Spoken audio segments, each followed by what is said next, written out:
Good morning, everybody. Welcome to day 2 in the assessment series videos. Yesterday, we talked about formative and summative and defined those two. And today, I'm going to talk a little bit about why it's so important that when we talk about assessment, those are the key words that we use with students. Not quiz, test, or exam, but formative and summative. And to make an example, let's consider the walkthroughs that we have in school, in any school, where the principal or the director goes into the teacher's classroom to observe what's happening in the classroom. Here, we have that system, although it's a little bit difficult in the online mode. But let's imagine that there are two forms of those walkthroughs. The first one is a summative form.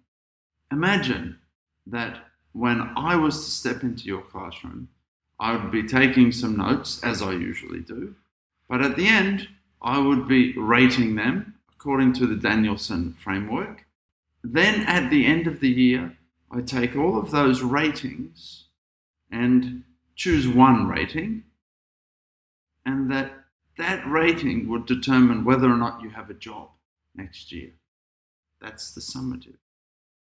Imagine the formative version of that, which is really what we have now. I come in, observe the lesson, take some notes, and give you some feedback. There's no rating, and it has nothing to do with whether or not you have a job at the end of the year or for next year. Two versions. If I was to walk into your classroom, I am fairly sure that you would be very interested to know which sort of visit it was going to be.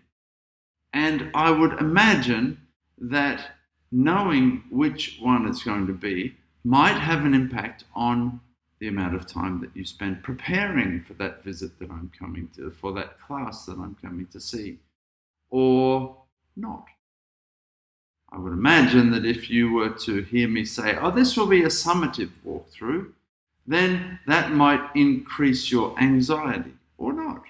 Or it might encourage you to do a little bit more planning, that sort of thing. Whereas if it was a formative walkthrough, then maybe you would be relaxed and think, okay, I'll just do what I'm normally doing. The same applies for students.